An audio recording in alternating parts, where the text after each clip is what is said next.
Mu mwaka gwa 1939 munnaddiini omuzira Namige muzzukulu wa Katongole okuva mu kika ky'ente Reverend Polycarp Kakooza yatuula n'avaayo n'oluyimba lwa Buganda olutongole Ekitiibwa Kya Buganda. Emyaka giri 83 egiyiseewo bangi mu luyimba ennono zaalwo n'amakulu abamu mugamanyi. Reverend Polycarp Kakooza yayiya luyimba olugenda okuyimbibwa Abaganda okususuuta Kabaka n'okugulumiza eggwanga Buganda lye bavaamu okusikiriza abalala okuwa Buganda ne Kabaka ekitiibwa oba oliawo kyatalowoozaako nti oluvannyuma lw'emyaka 83 ekitiibwa kya Buganda kijja kuba kimaze okukutula zissemazinga.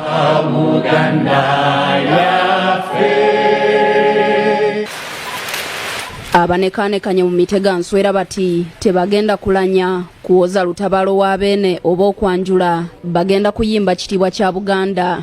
Dennis Mugagga ne Daniel Sewagudde bannayuganda naye obudde buno bawangalira Bungereza. Mu katambi kano bagenze Colombia mu maserengeta ga America okusinkana kwaya y'abazungu gye bamaze sabbiiti nnamba nga batendeka balaba abantu bano we batuuse mu kuyimba ekitiibwa kya Buganda.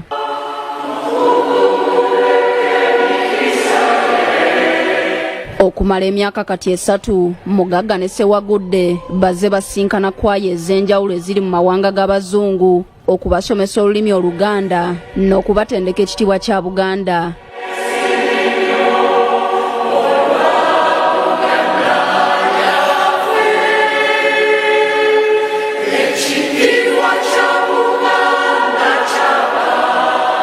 Kwaya zino zirina ebibiina eby'enjawulo ebizigatta era obutabatika byoya bya nswa. Kwaya zasooka kukola kunoonyereza ku lulimi n'obuwangwa bwa Buganda olwo nno ne zikkiriza okubeera ekitundu ku nteekateeka eno. Mugagga ne Sewagudde bakola ekibiina eky'Abaganda Boys era ekitiibwa kya Buganda kati bakakitambuza mu zissemazinga 6 kuliko America, South America, Asia, Europe, Antarctica ne Africa.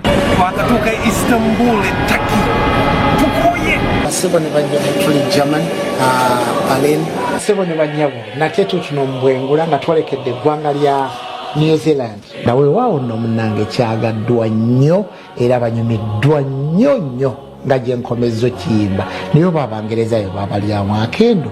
Buli semazinga gye bagendamu bakulembeza omutindo gwa studio nga bakwata oluyimba luno. Ne banyabo tuli Switzerland leero tugenda kubeera tukwatagana ne kwaya. Beesigamye nnyo ku lunyiriri oluli mu kitundu ekisooka eky'oluyimba luno nti eggwanga Buganda lyamanyibwa nnyo okwetooloola ensi zonna nabo kwe kulutambuza zissemazinga zirumanye. Pairos nange mpaamu nvugemu basebo ne banyabo wano mu Buganda Airline bino nonga binyuma batuwaddemu Air Buganda. Okusoomoza ku basinze okusanga bwe budde obungi bwe batwala nga basomesa abantu bano enjatula y'ebigambo bye bagenda okuyimba. Okusomesa kubadde kukkakanya nnyo okukwata olulimi okubanyoola n'okubategeeza nti omuntu agamba ddala si lalalala kwega ensonga zibadde nzibu nnyo enjatula.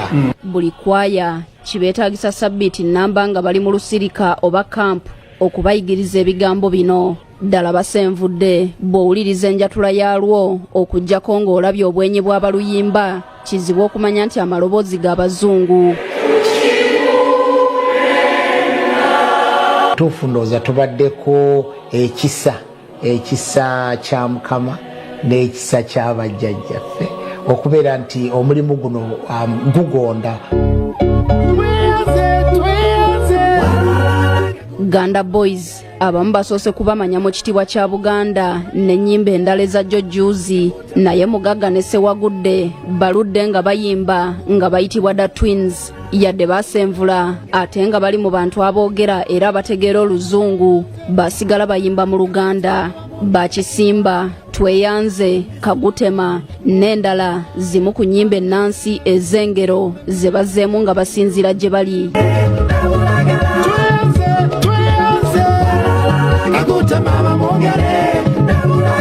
Ennyambala n'ebivuga tebyawukanye ku bijjayo obuwangwa bwa Buganda n'obulala obwa kuno omuli ennanga adungu, endongo n'ebirala, so nga n'abayimbi babeera banekedde mu byambalo by'ekinnansi gamba ng'ekikooyi. Tebakottokedde busanga asaabala obw'ebbumba.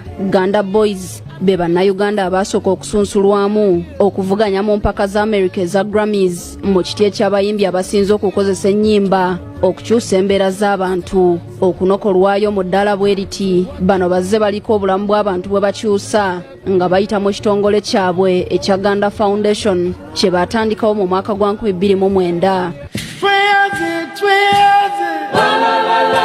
Ng'oggyeko okutumbula obuwangwa bwa Uganda, ennyimba n'ebivuga ebinnansi, Abaganda Boys baluubirira okutumbula olulimi Oluganda mu mawanga gye bali, bannayuganda n'Abaganda abaliyo baleme kuva ku buvo bwabwe. Gye buvuddeko awo kyatuluma nnyo okusanga abaana Abaganda nga boogera olulimi Oluzungu. Tuwangaalidde nnyo mu Bungereza era olulimi tulutegeera Oluzungu bwe lwogera mu butuufu bwalwo, naye n'osanga omwana ng'ayigirizibwa Oluzungu kyokka nga n'Oluzungu lwayigirizibwa lukyamu. Okumagaamaga eruuyi nga n'olulimi olulwe oluzaalirano talumanyi, kati osanga okubula identity crisis. Osobola kutegeera gy'ogenda okuggyako ng'omanyi gy'ova. Nga beeyambisa oluyimba ekitiibwa kya Buganda era baagala amawanga g'Abazungu okusiima obuwangwa obuli mu Uganda n'engeri gye bukuumiddwa okutuuka kati n'olulimi sinakindi n'Oluganda batandika okulwogera. Kino bandibanga batandise okukituukako ku mutimbagano naddala ku mukutu ogwa TikTok watandise okuvaayo Abazungu abayiga olulimi Oluganda nga beegezaamu enjatula y'ebigambo ebisookerwako n'okuyiga olulimi luno nga bakozesa ennyimba. Nogumu, nogumu. Okwe kumi nogumu, gumu. Okwe kumi nogumu. Okwe kumi nyebieri. Okwe kumi nyebieri. Oku soma is to read, and if you don't believe me, it's just here in English. But this is how I learn my Luganda. Joli abalamu Kabaka wa Buganda Ronald Mwenda Mutebi owokubiri bwe yasiima n'alambula ekkumiro ly'ebisolo erya Zoo Entebbe eririraanye ennyanja Nalubaale. Emu ku kwaya z'Abazungu zino nabo bayanguwako akatambi akamu ne bakakwatira ku lubalama lw'ennyanja akabonerako okussa ekitiibwa mu butonde bw'ensi. Baba baluyiga baligiramu ebitukwatako, ebikwata ku Buganda, ebikwata ku bika byaffe, ebikwata ku mmere yaffe, ebikwata kwegamba tetunnaba ensi tennaba kutegeera bulungi bugagga buli mu culture eyaffe ng'Abaganda. Oluyimba ekitiibwa kya Buganda akadde kano lumaze okukwatibwa era ekirindiriddwa kusabukulula ebitundu byalwo byonna ebitaano.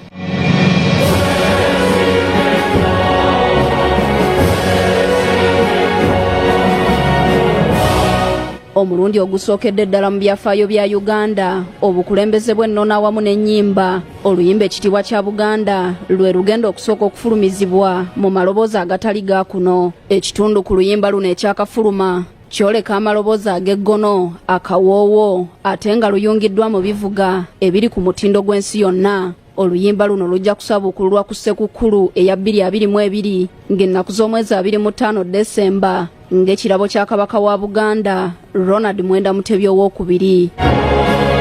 Carlton Scovia Nakamya, BBS Telefina.